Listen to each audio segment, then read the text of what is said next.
Bring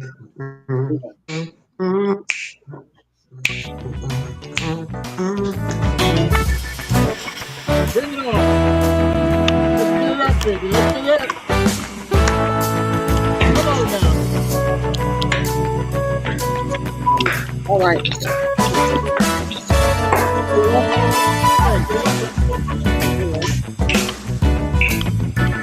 Good evening to each and every one of you, and welcome, welcome, welcome to another rendition of Music Lovers LTD.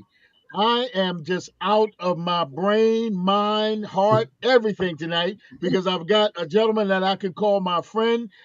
And I'm telling you, we've had some great conversations, and I am so glad that he has had the time to spend with us this evening. Ladies and gentlemen, some of you guys know him as Cochise from Cooley High. Some of you guys know him as Charles from Claudine. Some of you guys know him as Freddie Boom Boom Washington from Welcome Back, Kotter. Some of you guys know him as Mad Dog from the recent play Jason's Lyrics. I want to bring to That you sounds my good. friend and our friend right now, Mr. Lawrence Hilton Jacobs. Give him a nice round of applause if you would. My brother, And I'm some not of going you to probably start don't off. know me as that maniac guy too, man. You know me as everything. That crazy guy. I'm not going to start off with the question on how you doing because I know how you doing. You're doing well, and you're living large, man, and Oh, I'm that good, is awesome. man. You know, We I'm tip, living, we tip. man. Just keeping it going for. I got you. We tip our hat to you. I want to start off with how you and I met. Then I'm going to move out of the way and let everybody else jump in. So you out there in TV land and what have you. I went to see my Hmm. brother in California. Spent Thanksgiving with him. My good That's friend after, that's John after you Wilson. bought the tires off my car. Tell the truth now. You stole the tires off my car, and I felt bad for you, so I said, "Come on in. Tell the truth." It's rough Wow. riding around with three tires, man. In California, come on, man. But we worked it out. Yeah, absolutely. We're gonna keep it real. John Wilson from Sly Slick and the Wicked, who may pop in and may not, called me and said, "Ali, what you doing?" And I said, "Well, we're gonna have Thanksgiving." He said, "Well, would you come to my friend?" I said, "Are you kidding me? We'll be there." So that's how we met, ladies and gentlemen. I want to tell you, when I walked in, I got there before John got there. So I said, "Mr. Hilton, Mr. Jacobs, my name is Ali. I'm a friend of John." He said, "Say no more. You're a friend of John's. You're a friend of mine. Come on in here." Took me right to the kitchen where the chicken's wings was getting hot, boy. I went in there, went on them, okay? So we've been friends ever since. That's how we met. I want to say to you publicly, my brother, a great time. I had a wonderful, wonderful time. It was great meeting you and all your friends there. Absolutely. Anytime, brother. Open door for always. All Not a right, problem. all right. I'm going to back out of the way and we're going to start talking with, I'm going to let the professor because she met you when you came to Philly. Professor, come on in. Hi, how are you? It's good to see How you you doing? again. Yeah, the And professor. they call me that because I'm always doing my homework. But You're the professor. I'm gonna be the confessor. Okay, here we go. So, That's a but good one. Thanksgiving was good for me too because I got to talk to you on the phone. Oh, yeah, yeah, yeah, yeah, yeah. oh yeah, Yeah, and it was it's all great good. to see you after the play there. Um, how does it feel to have been in the business as long as you have? Did you expect it to last, your career to last this long? You 'Cause- know something? I always take it interesting when you think reflectively about oneself. Well, people have been saying, "Well, if you knew what you knew now, would you have done it different? 20 years ago, 40 years ago." I said I wouldn't have done it different because I wouldn't have known what I know now. And That's right. nobody expects how long you're going to last. That's a decision you have to make. We have to decide to lose and decide to win. That's just real. And you don't never Mm, win if you quit. You can't go forward with any of that. So that's not ego talking. That's just certain realities that you got to put your foot down and go for what you believe in. And it's druthers, and it's going to be taking the punches and so forth. But that's part of the deal, as far as I'm concerned. You have to learn how to duck sometimes and bring it back. I mean, that's just real life, man. It's like how we do raising children or trying to get along with a relative that you don't like. You just gotta like wiggle your way around and get through it. So Auntie, Mabel will be all right with you. So that's how we do it. But it's been a long ride. It's been now almost 57 years since I was 15 years old. I'm 71. I'll be 72 soon, and I'm still loving it. I'm still excited about it, almost like a kid sometimes. With all that I've been around, even what I might know, I'm still hyped up. So yeah, it's been a nice ride. That's great. Very nicely put. Very nice. Good question, Professor. Drew, come on in. Mr. Lawrence Hilton Jacobs, my goodness, Brother. man, it is a pleasure to meet you and to speak with you, man. I didn't realize your acting career was so extensive, man. I've lost track at 100 shows, and that's amazing, man. But Yeah. I would like to start off by focusing on one of my favorite movies from you. It's Claudine. Uh, one of my Yeah. favorite scenes in that movie. There were many, but the scene that really took me out was when Diane Carroll was like chastising you. You was asking her to do something, or it was something, and she kind of shot you down, and then you said, "You think I'm bad? Take a look at Charlene's breast." Oh yeah. Yeah. And then It was Diane it was a Carroll volunteer. commenced to beating the crap out of your sister, man. Whew, they would be arrested today with those kind of. You don't get ass whoopings like that no more. But But something man, that's real about that. That was an understanding of how we all grew up. If you did Yeah. something out of line, your parents would just take care of you, and yes, you didn't like call child services and want to shoot them. You just whew, licked your licks and learned it and kept moving, and you got a deeper man, respect because you know yeah, that there was a borderline that you don't cross. yeah. The character that I was playing in that movie was more edged up because I saw my mother go through several men, and they all left her with all these Right. kids. And here she is taking in this new dude. All to me, he was just another guy that's going to do the same thing. And he sort of fell into Mhm. the pot eventually. So I felt personal at the same time. I'm a kid, an 18-year-old trying to find himself and don't know and lost. So it was an interesting thing to have to play, and such a nice movie to do it in. So things worked out. Yeah, not bad. That movie and Cooley High just spoke to my youth, man. And I thank you so much for portraying those characters, man. You made those movies, man. Thank you so very much for that, man. Appreciate, man. I mean that sincerely. It's kind of Good. amazing. Back in those days, when I did Claudine, and the very next year I did Cooley High, and then right behind that, 7 8 months later, I did Welcome Back, Kotter. But in those days, movies would stay in a movie theater 3 years or 2 years, so they were Yeah. all at the same times. It was like nuts.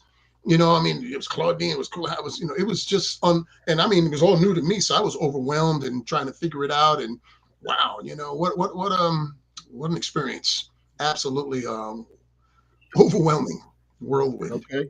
Okay. Good question, Drew. Come on in, DD. Okay, what happened? I lost something. Can y'all see What me? you do? I can see Oh you, man, baby. Yeah. we're Oh, loving it. Mhm. okay, because I can't see y'all. All right, but Mr. Jacobs, I loved Cooley High. And like you said, the movies they used to stay in the movies forever. I think I took everybody to see Cooley High. Pretty cool. My little sister was like, I don't want to go see that again. Well, you going, you want to go with me, so you gotta go. You know. That's your punishment. He was like, "Do I have to go there? You play that music at home, and then I got to go to the movies to see it. You said you want to go with me, so you got to go." But Yeah. the part that really got me was when you died. When you got killed, I was like, "Oh my God, no, they didn't." But like Yeah. that's and whenever it comes on TV, I look at it again. It's So funny I you talk think about the part of when I died in the movie.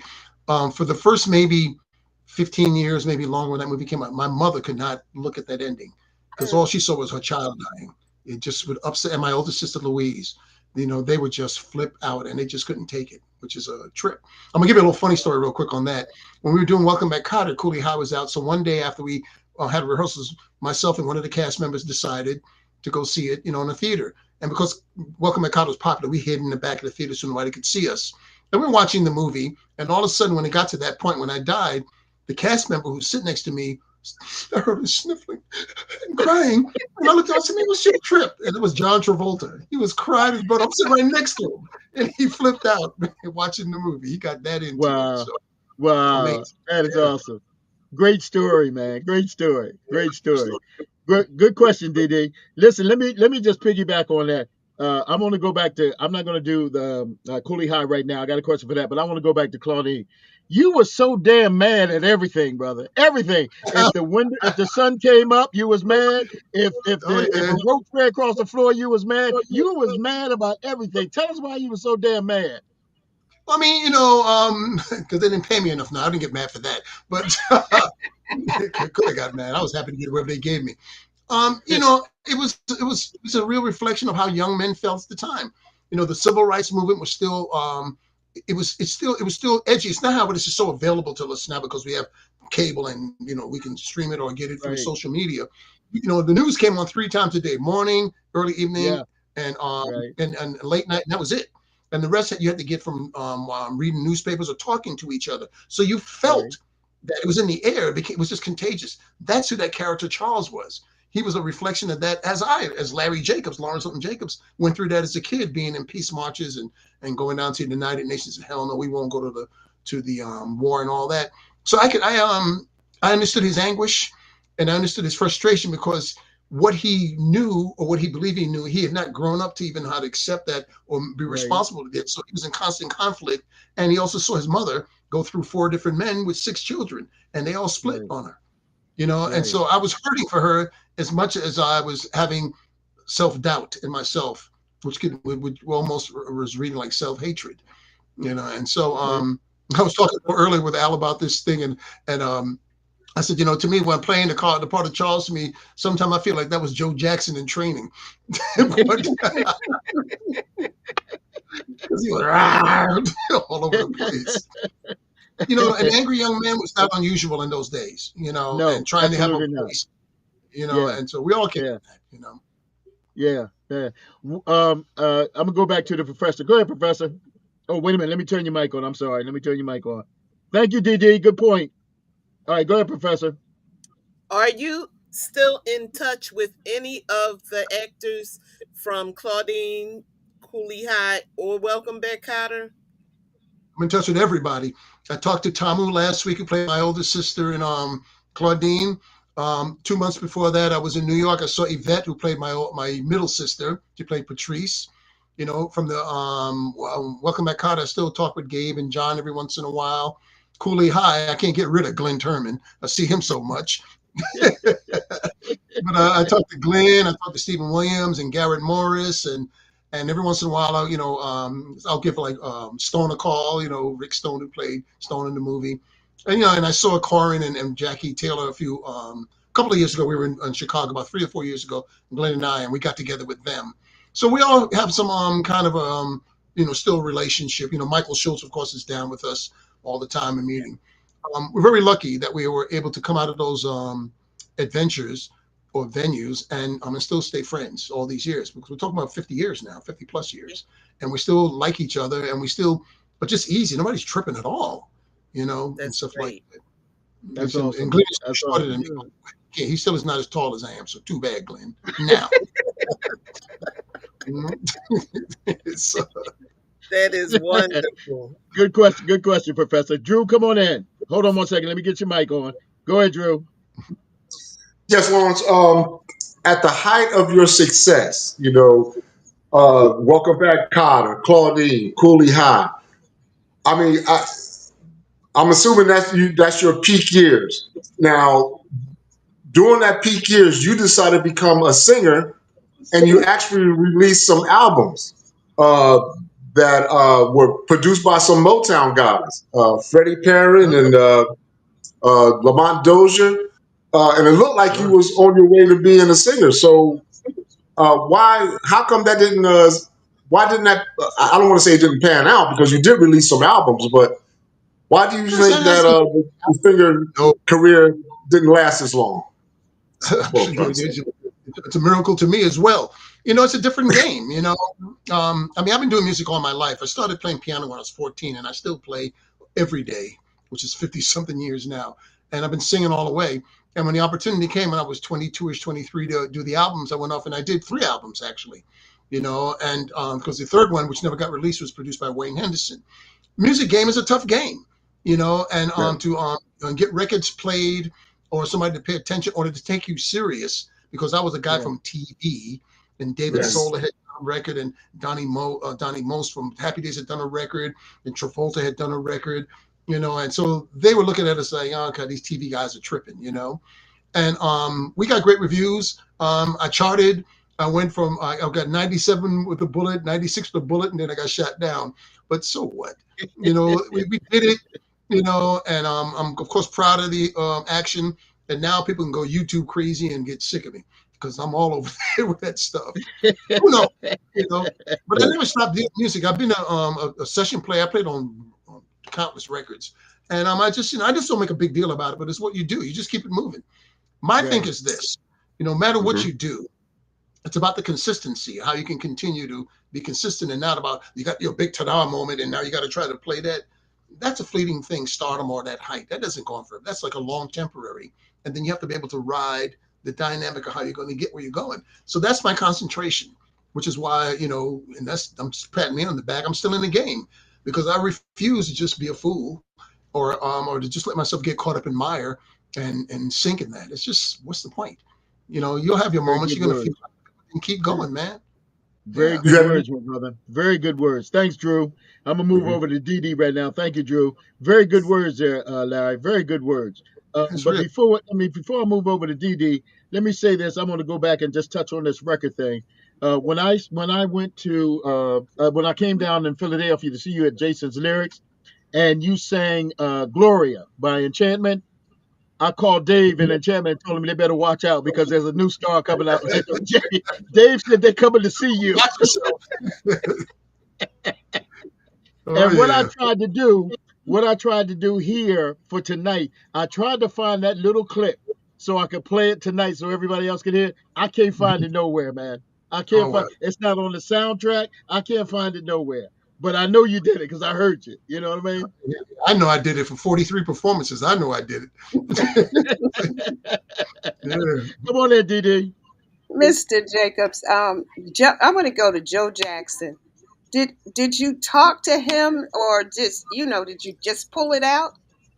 Because No, you no, there were was a lot to it. I mean, unbelievable. here's the thing. I knew the Jackson family maybe 20 something years before I knew I was going to play that role. It was close to that. Hmm. I used to see them all the time. I got to know them well. A little trivia. I even dated Latoya a couple of times back in the day when we were in our young 20s. We went out a couple of times.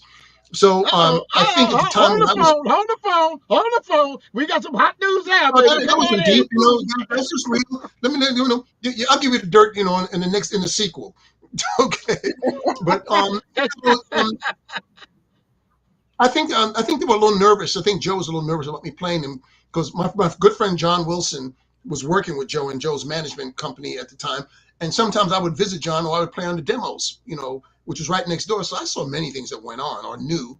But that's not what I'm supposed to report. My job was just to be an actor and play a part. So I read the script. I talked with Jermaine Jackson, who for 45 minutes told me the whole family history, and which was very helpful. I relayed some of it to Angela Bassett to see if it would be helpful to her or useful. And you rely on telling the truth of the story. I don't look like Joe, but I could become the idea of who he is. I'm 4 or 5 Okay. inches taller than him. He's light skinned, I'm brown skinned. So what? That didn't matter. I mean, I got light eyes, but he got green eyes. And so you don't get into that. You get into what you're trying to come out of somebody's soul and their heart and give that truth. James Cagney, great James Cagney, said something years back when somebody asked him, "What is the key to acting?"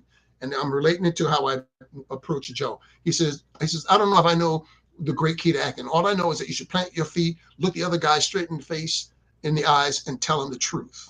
So that's what you do in a character. You go for the essence of what you're really trying to convey, and you're not apologetic about it because what you're playing is what you know. How the Okay. audience perceives it, that becomes its own point of view. So that was my Ooh. take on it, for playing Joe. And also through the whole thing, because a lot of people looked at Joe as an ogre and a mean guy and loud. And I said, come on, man, he made 9 babies. Man, that took a lot of love to make 9 babies. So come on, you can't just be that, and I mean, just being real with it. And so on every scene over the years that I was going through, I would write on the top of my script to remind me why I love my kids. So I can have some dynamics to play and not have to be up, so I found soft moments or affectionate moments and stern moments. but they were personal. They weren't like lashing out, being like an ogre or Mm. somebody's just Okay. trying to just force it away. It was out of emotional outbursts because he had no other way to understand it. So he threw it out, which of course went array because those kids had to grow up. They were going to be kids. That's why they married to me early because they had to get out of there. Okay. Which Mhm. so that's where the essence of it came for me, was finding his truth in telling the story as a story, and it's my interpretation of what he is. And I went for that. I let my instincts take over after learning it. All right. Good Okay. question, DD. Good question. Coming back to you, Professor. Hold on one second. One second. Come on in, Professor. Well, you sure did a good job with that. Yeah. Thank You you. sure, and each character that I've seen you play, Yeah, because that's you know I'm nuts. I'm I need medicine or something, man. Something wrong with me, man. So I'm just crazy. ain't nothing As like soon you as we finish, said. I'm gonna get an IV bottle with some Robitussin and get it in me or something. I'm gonna get. We just took that advice from James Cagney and ran with it Yeah. I mean, I because just remember hearing that in an interview so long ago when I was even as a kid, and I said, well, that's the simplicity of it. I'm gonna tell you, part of my inspiration as a young actor too is when I was about maybe 6 or 7 years old. I saw a movie called Edge of the City, which starred Sidney Poitier, and that became really another moniker for me wanting to be an actor early on because he was doing a scene where he's talking with John Cassavetes and Jack Warden is this guy who's the head of the chain of the gang that they work on at the railroads. And Sidney just got into his scene. And he said, "Man, Charlie is nothing." But just the way he did it, I could feel it. And I was so mesmerized and I was so taken. And I was like, wow, that might be cool to do. So Sidney Okay. is one of the sparks for me, as well as James Cagney. All the yeah. greats, wonderful people. Cool. Well, it works for me with the character Freddie Boom Boom Washington because I was a teenager, and it was just like some kids that I went to school with. Oh You yeah, know, yeah. That was he my was schooling, and I went to school pretty similar. When it should be called junior high school, my junior high school was yes, that class, Yeah. and we were a bunch of young, crazy, wild guys. It's like the inmates was running the asylum. They just let us go. Our producers was also producing. They were producing Chico and the Man Next Door. So Freddie Prinze became my friend, and he came over. He became part of the craziness. So we were just driving that studio nuts. These bunch of wild guys with a couple of bucks, and acting Okay. nuts and loving every girl that tried to smile. We was all over the place. But I'm that was sure. it was just a great, great, great, wonderful time. Great, one of the most fun experiences I've ever had because it was just nuts every day. Yeah, Cool. So yeah. Cool. Good yeah. question, Professor. Good question. Drew, I'm coming to you in just a second. Let me turn the mic off. Okay. Come on in, Drew. Lawrence, as far in addition to your singing, what was it like hanging out and singing on Rick James, the Super Freak himself, famous album, Street Songs? Rick and I had become friends maybe a couple of 3 years before that. So I was hanging out with Rick all the time. And Rick is nuts. Rick will call you out of nowhere. I'm not going to use all the words, but I'm going to give you the idea. And I went home. He goes, "Yo, man, mother effer, man, come on now, man. We doing this session. Come on now, Larry." I'm like, "Man, it's 1 in the morning. So what, man? Come on now. We sing." I'm like, got out of bed and washed my face and showed up at the studio, and got there. But here's the great thing about that, and I take it as an honor. I'm singing background. I'm the high voice on Super Freak, but three of the Temptations, Richard Street, Otis Williams, Melvin Franklin, and Levi Ruffin, who was in Rick's band, we're the background. And so that's golden. Even now, when I see Otis, we still, have a little smile. And I say, "Remember Otis? Yeah, man. Yeah. And so, that was just nice to do. And of course, it became that magical hit. I got my platinum record hanging up from it, so that's kind of Oh, cool. okay. Yeah. Cool. I had to Yeah. get my name right. So there you go. That's cool. That's cool. Nice. Good question. Good question. Drew, good question. Larry, the singing aspect. No, I want to go back to Cooley High. Now, you Mhm. grew up, and based on your age, you grew up in that Motown era, if you will.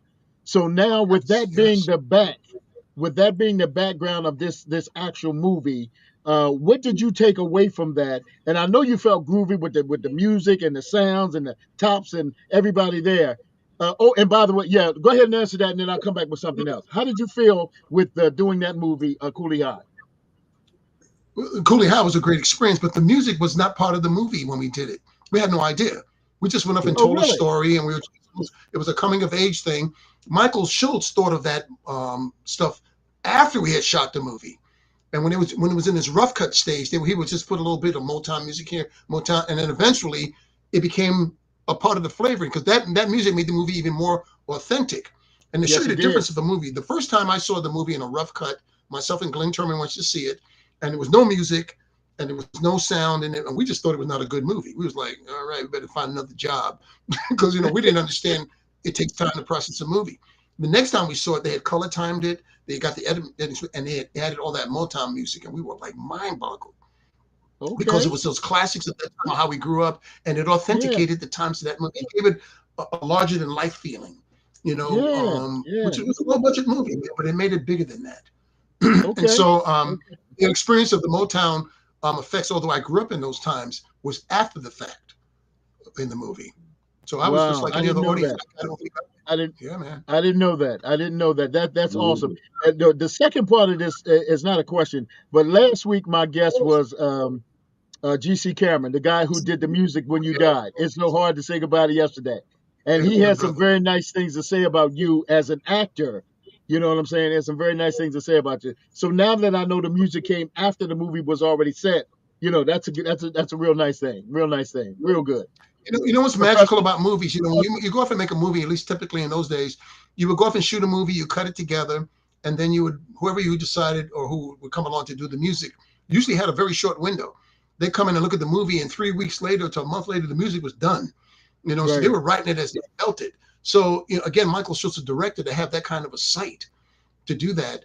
And then GC singing, It's So Hard to Say Goodbye, written by Freddie Perry and his wife Christine, was Right. magical, because that was the original thing and it just felt the times. It almost had the same effect of like when Curtis Mayfield was writing for like Superfly and all these kind of movies. It just felt of Okay. the moment and it felt Okay. immediate and it felt authentic. And so it was just magical. That's a magical little movie. It Yeah, really true is. enough. And it's so hard to say goodbye is the music for that movie. Yeah. The music for that movie. Yeah. Come on in, Professor. Well, I was like your mom and your sister on that part when I think it was Yeah. Stone Yeah. that hits your head against the thing. When you hear that clink, after for the first few years after that, I wouldn't watch that part either. And every Yeah. time the record would come on, because people started using it for funerals and stuff, Yeah, I didn't yeah, even want to hear the yeah, song because it was yeah, just it made you sad. yeah, But Now, keep your thought, but I want to y'all say did something. On that day we shot it, to show you how things could still be light. When we shot that scene, and I'm on the ground dead, and Glenn is over me crying, "Oh God, somebody help me! Somebody help me!" And every once in a while he lean down to me when I'm on the ground. He go, "Yeah, mama," and then he go back into the scene. He's trying to make me crack up. So that's how silly we were, man. And so that's a touching moment. We are not serious, right? so for That's a touching moment of the movie. I mean, you see somebody who's striving for their lives, and they have a chance to really excel, and it gets cut off, as it happened to yeah, so many yeah, young people, in yeah. those True times. enough. True enough. All those dreams Yeah, are deferred, man. It yeah, still works even today. It still is effective with that movie. And but it's wow. 50 years for later. that for the silliness part, my thing goes back to Welcome Back, Cotter. I'm sure it was quite a few scenes where you had to cut and do it over. Do Oh how yeah. many takes? Because you guys was, it was funny as hell to me. I was like 15 years old. Sometimes I guess if you see the scene in the movie Cooley High when we're in the zoo and Glenn and I are on camera laughing at Pooter, they did 8 takes of us laughing. Let me tell you, man, there was more laughter left for take 9. We were sick of laughing, and we were giving our all. I mean, we were drained. We were beat up. I was getting a headache. That's movies. Or when I did Claudine, and Diane Carroll, comes to visit me at the center that I belong to, the Militant Center, and I tell Ruth to go get out of my face, and she slaps me. Now we were trying to come up with a technique so she could slap me and I could just move. But Diane never slapped me. It was pow, pow, pow. 8 takes. She was beating my rump. My ears was ringing. I was like seeing double. I mean, you suffer for your art. My God.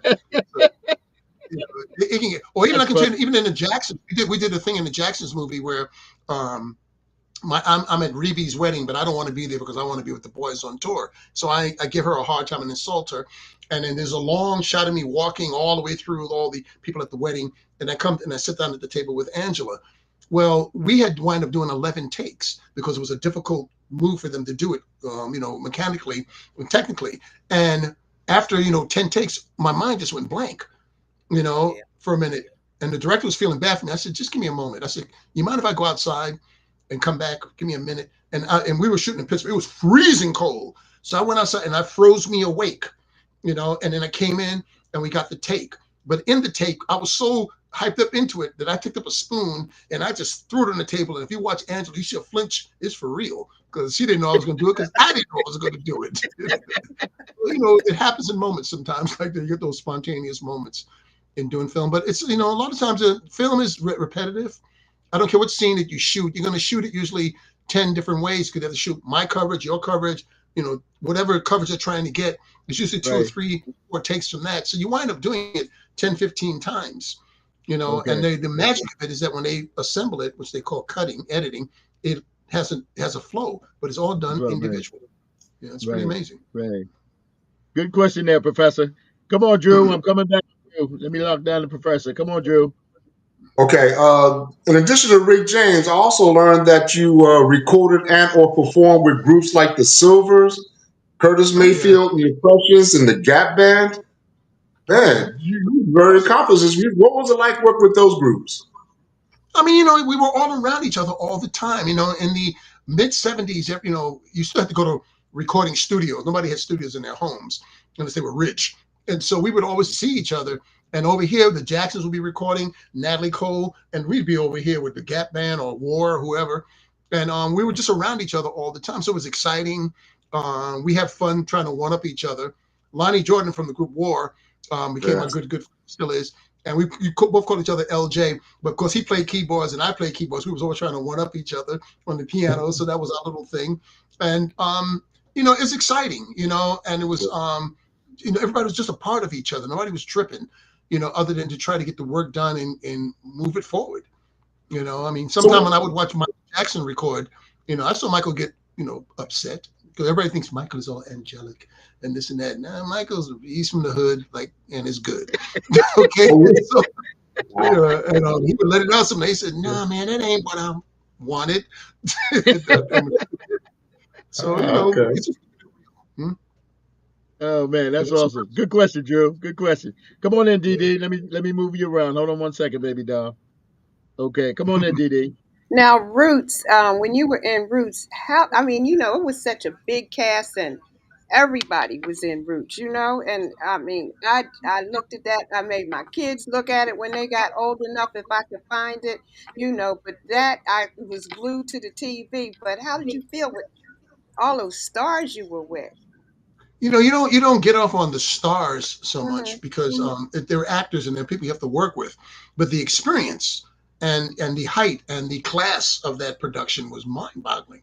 That was the early days of doing mini series for television. The only one I think that was before that was Rich Man Poor Man, and then here came Roots. It was a $6.5 million project, which in today's numbers that probably be like 85 million bucks.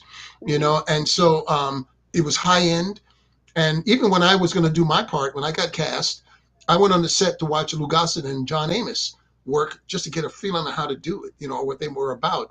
And of course, I mean, I've known them forever too, but they were real gracious with me. And, they let the little 23-year-old kid hang out and see what was going on.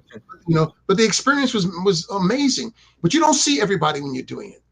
When I shot, I saw Leslie Uggams, I saw John Amos, I saw Matt Sinclair, and that's all I saw. you know. Okay. And we did all, and also, the guy who played I forget, might be forgetting his name. Who was on the Brady Bunch show, but he played the Robert master, Reed. Robert Robert Reed. Reed, and Robert Reed, and Sandy Duncan. Those are the people I saw, and even like when Chuck Connors came on the set and he had to do a scene, we never even got to say hello. He was at a distance. I was over here. He did his scene. He was gone. I was like, nice meeting you. So we were moving along, but it was classy. it was a lot of things to me. Even like where we shot it, there was a ranch called the Malibu Ranch where they did a lot of these kind of movies, this and that. But what was famous about it that they had done Planet of the Apes on the same place. So for me, I was like a kid out of my body. I was like, wow, look where I'm at, and oh God, they shot whatever happened to Baby Jane, or I mean Hush Hush Sweet Charlotte over here and all that. Okay. Unbelievable. Okay. But the Okay. experience and the after effects of the size of what Roots became was out of body. It was just unbelievable. And so proud forever that I was able to be part of that original outlet. Good question, Big time. D. Good question. Larry, is there any particular movie, play that is your favorite to be a part of or have been a part of? Is there anyone? That's kind of a hard one for me to answer. You're talking about out of what I've done, is what you're saying, my world. Yeah. You know, Yeah.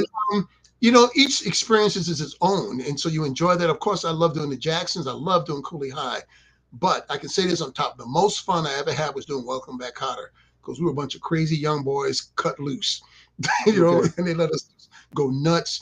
And we brought a lot of our own personal points of view of swagger to the part that was not in the written thing, but became part of the foundation of the show. So we kind of developed it together, and we were all new, to people knowing you and whatever that's supposed to mean.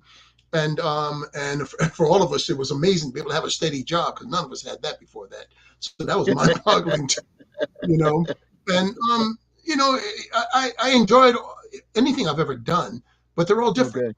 You know, Right. recently I did play Jason's Lyric, and I played, Mad Dog, and he had a lot of problems trying to get with a woman who didn't want him, and had two sons for her, and he came back with a game leg, and he was an alkie, but he wasn't dealing with the reality that it was never going to happen because he didn't Right. want to accept that.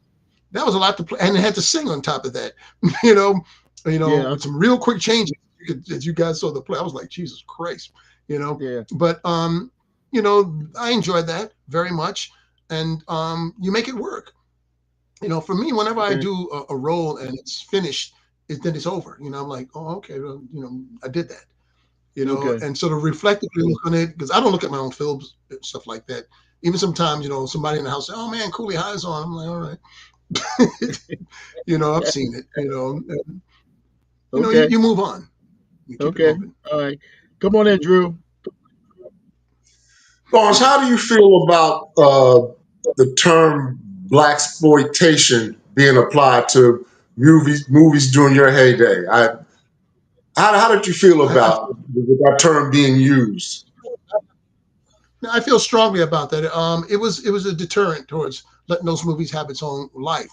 What it does is that when you start to label something, then you start to confine it into just a certain box, and there's no growth to come out of that box.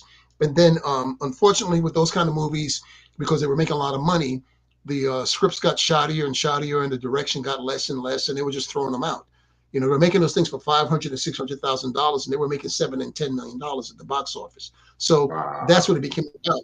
But the term of black exploitation, they've been doing it to us all our lives. First you're a Negro, then you're black, then you're a nigger, then you're a coon. It's all nonsense, man.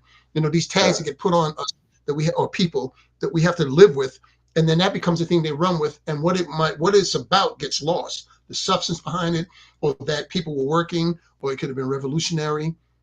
Like it or not, Sweet Sweetback broke barriers, like the film or not. Yeah. Yeah. Fly broke barriers. That was a movie that's done for like basically $85,000 and made 60 million. That was Wow. impossible sounding, and but it did, and it made an earmark. Now it's a story about a hustler, and he's trying to get out of the game. So it's not about he's a hero, but neither was Al Capone. We've seen many of those. Or if we look at The There you go. Godfather, which is my favorite, it's all about Mhm. gangsters. They That's did it from right. a family point of view, but with cutthroats, and they'll kill you if they had to, and did, or cheat on each other because they want to get the gain. So that's what kind of the black exploitation term kind of put a tag on these movies starring black people, and then it got confined into just a small little box of that. Oh, these can never be nothing more than that. So the films didn't get a chance to grow. Here's something I realized when I did Claudine and I did Cooley High. I realized that was right in the middle of the black exploitation films, but they were not black exploitation typically movies. So I Right. realized what I was going for. And so I took it all the way serious, obviously, and got into it. And by the time the black exploitation was about to be over, like in 1976, I had transitioned into doing Welcome Back, Kotter. So I'm not saying I escaped that because that's not something to escape. But I've seen so many of my friends, do those films, and I know you got to work. I'm not mad at them for that, but it was a drag, because the films that said the tag black exploitation made the movies get more specifically shoddier, which meant the quality went down and the scripts went down, and sometimes I like to look at them nostalgically right now when I see those movies, but sometimes I'm like on the movie because it's nuts, and I saw every one of them Okay. that came out. Okay. It's a double-edged sword. We're being Yeah, yeah. showcased, but then we're limited. Here we go again. There Right. you go. Good Thank question, you. Drew. Good question. DD, I'm coming back to you. Go ahead, Okay. babes. All right, Mr. Jacobs. Now, did you said you got the bug when you were 6 years old? Were you really serious, or you waited later to really get into it? In terms of being in the profession. I mean, I've Yes. thought about it all my life, and for some reason, when I was in elementary school, my teacher, Mr. Gibbons, my sixth grade teacher was always put me in plays and making me the lead. I don't know if that had anything to do with it, or me being inspired like by a Sidney Poitier movie when I was 6, 7 years old, and things like that. Those are things that are inside of you. The reality is you have to go out and find it and learn it, and that takes druthers, and that takes raw nerve, and that takes uncertainty, and you have to go out there and find it. The first time you're auditioning, for something. Like there was a play that was on Broadway called No Place to Be Somebody, and they were auditioning for people to come in and play the lead guy, Gabe Gabriel. Gabe Gabriel was high yellow and 30 years old. When I auditioned for it, I was 16, my color, and looking like I was 3 years old. So I don't know why they let me and get through with it, but I did it. But to show you how it can change, 10 years later, that very same theater, the Ethel Barrymore Theater, I was a lead in the play I Love My Wife. So you can get there. Getting there is a turbulent and a variable journey. And along the way, you have to learn humility. You have to learn how to make yourself go forward when you have nothing to rely on other than your raw nerve. Mm, Here's my thing. This may sound corny, but I'm being real with it. You don't quit. You quit, you lose. right. I hear people sometimes even talk things like, well, I'm going to do this, but I need something to fall back on. Well, to me, that means that you saying that you might fail. That's how I Right. take that. And Right. so I'm going to back on what? I'm not balancing. You got to go for what you believe in and do the best you can to make it come off. But you have to have a Amen. dogmatic attitude about it. That's learned. Some of it may come out of you. You learn how to do that. Business is war. I get it. And so you got to fight the battle. And you have to learn how to bob and weave and keep that jab in their face until you got to bring what you got to bring in terms of what you're trying to offer. That's the real of Okay. it, man. So this is learned, and I certainly have learned that all these years of doing it. Good question, DD. Good question. Drew, I'm coming back to you in just a second. Let me move up here. Go ahead, Drew. Um, let's see. What's the best piece of advice you got from either an entertainer, a singer, or an actor that helped sustain your career? I can tell you two people who really helped me. My friend, great friend, rest in peace, Adam Wade. We both were studying at the Alphan Theatrical Ensemble up in Harlem. And in those days, you could freelance and work with many agents that wanted to work with you. He always called me Jakes, for Jacobs. And he said, Jakes, you have to go out there when nobody's out there. When it's winter and nobody wants to come out, that's when you get out there and make the rounds. And you see those agents because they have time to talk to you and they'll listen to you. So when everything starts to lull down during Christmas and it starts to pick up during mid-January, they remember you and they'll bring you in. Or if a job comes along, and if you did a job like a day player role, it was $138 in those days. He says, look at the job and don't try to tag the money. If your quote went up to 200, you can't go because it's not your $200 quote. Look at the gig. I worked on the gamble. I worked on those. I'm still getting residuals from that till this day. So Oh, really? that kind of push with Adam was remarkable.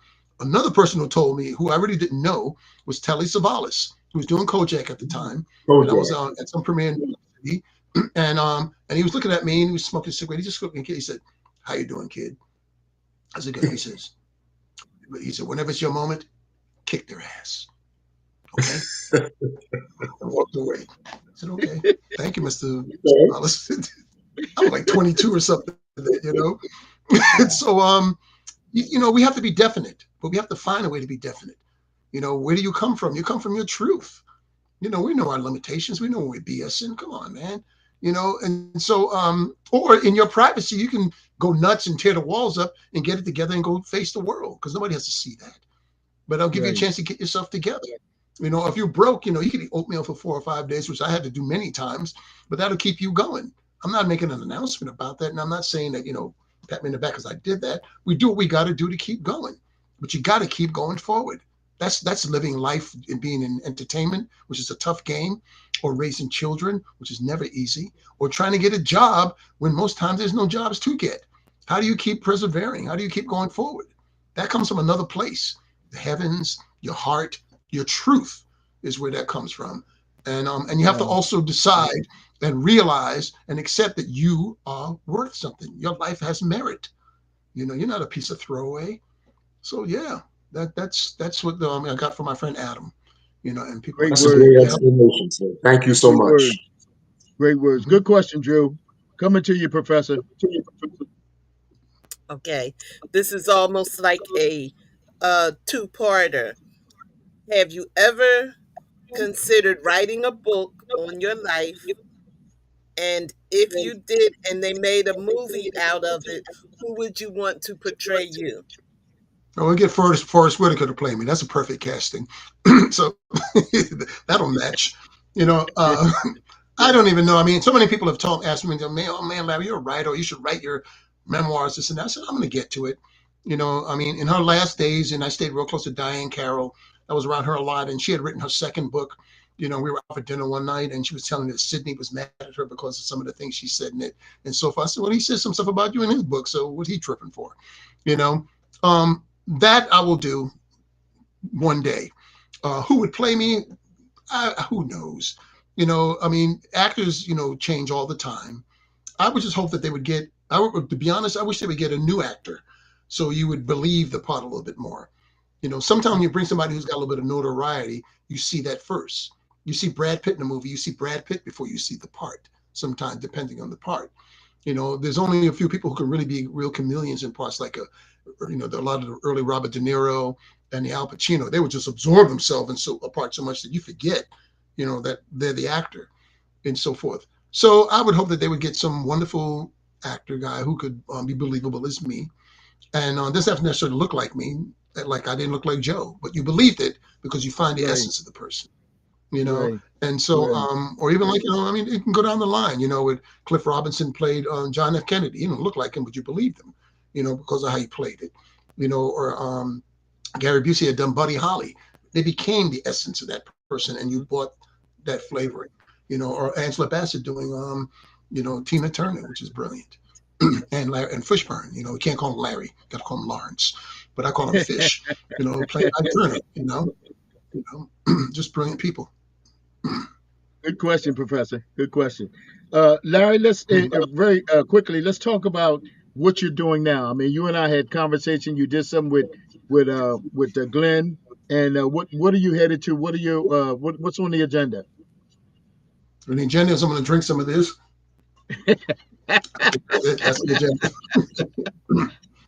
I mean, it's going to be busy. I'm a director. I started directing when I was 35, 71 now, so it's been a long time. And I'm going to direct 3 movies that I've written almost back to back. One called Family, which is a real intense drama about 3 guys who come to meet a father that they don't really know because where was he? And they meet in a desert diner and they really say, "Dad, where you been?" and F you or whatever. We go through those variables. The second one is called Panic, and it's a horror film, and it's about a guy who escapes out of a loony bin that he's been kept in and goes into what he thinks is an abandoned house to only wake up to find that there's a crazy lady there who has him tied down thinking he was sent from the heavens to marry her crazy granddaughter. So I'm going to spend another Wow. crack pipe with that one. Okay.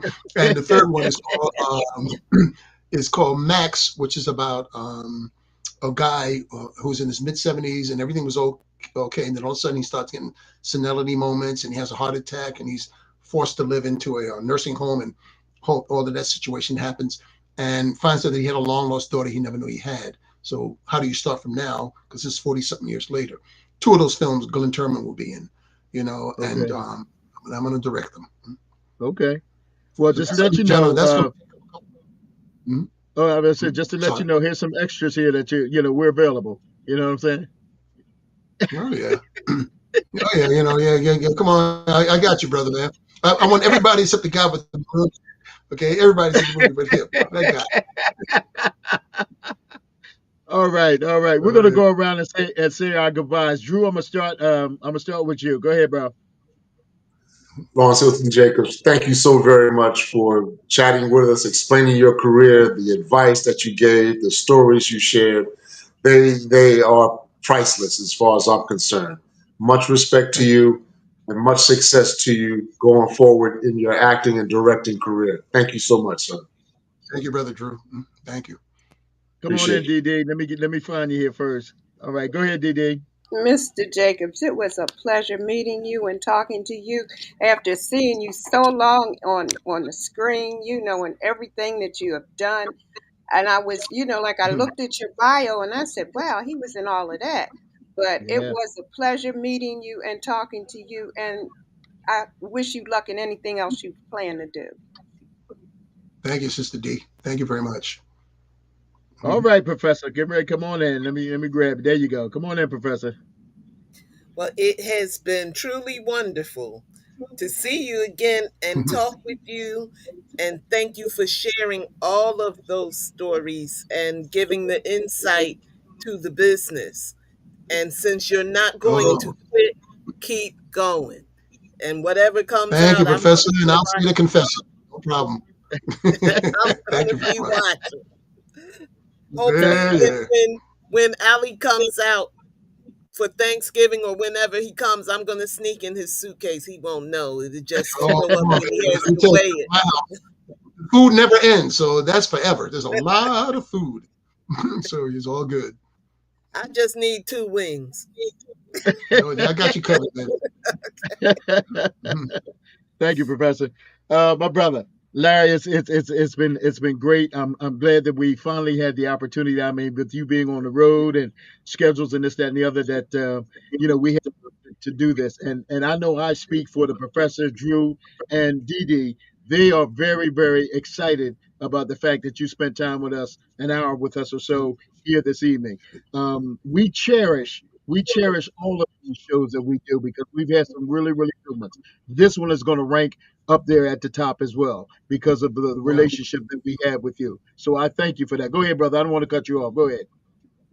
oh no, no. I just want to thank all you guys for taking the time and being interested. And you guys gave me wonderful things to think about and to be able to talk and expound on.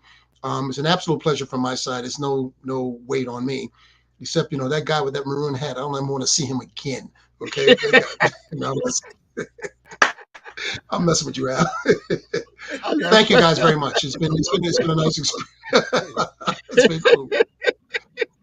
Well, it's Oh yeah, man. I He mean, we're stole my just being Professor. He stole your wings. That's why you didn't get any. He stole them. That's what Oh, it is. that's what happened. Yeah, he got the wings. I think he got one in his pocket still. Man, what's up? Yeah.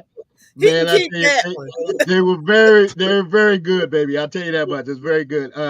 Here's somebody who, and I love this guy because he's real. He's real. Everything he said about his work ethics and all of that, he's real. To come to somebody's house for the very first time, and I was invited, if you will. John, I was invited by John. So Larry didn't know me from a can of paint. And I don't think John told Larry that I was coming.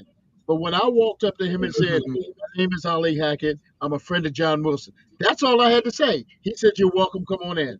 And he made me feel welcome by introducing me to everybody. So this I tell you, and all the folks that are listening out there, this is a good brother, and please, anything that he Thank, does, if you can support him, please support him.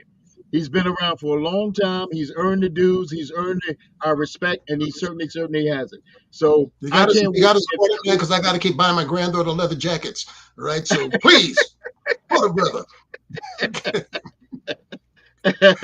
well, Yeah. my brother, again, best to you and your directing and everything that you're doing. I'm going to reach back out to you and see if we can get Glenn on here, to talk about some of the stuff and some of the other things. But if you need some extras, man, we're available. We're No, definitely that'd be available. fine with me. That would be fine. Yeah, not a Well, problem. Okay. all right. Thank you, All right. guys. Everybody, Yes, yeah. sir. Well, you take care, my brother, and I will be talking with you soon. Thank you so much for joining us. Ladies and gentlemen, Mr. Glenn, I'm sorry, I'm going to say Glenn Turman. Ain't that the bad? Yeah, Mr. we all Lawrence, look the same. Yeah, except you're a yeah. little taller. You're a little taller. A Mr. little bit. Lawrence Hilton Jacobs. Thank you guys for joining us. Join us next week. Next week, we have the legendary Sammy Strain from Little Anthony and the Oh, Imperials. Then he went to oh, sing with the OJs for 18 years. Then he went back to Little Anthony and the Imperials. So he is our guest for wow, next week. So please tune in. Sammy wow. Strain. Wednesday night, be sure and check out the TV show Salt, Pepper, and Memories. We have the Ritchie family who will be performing. Next Thursday night on the radio show will be Christmas in July. Christmas in July Hmm. show. So we thank you all. Everybody have a great weekend. Larry, no question about it. Love you, my brother. We'll talk soon. Everybody, let's get Okay, ready to everybody. take it on home. Peace out.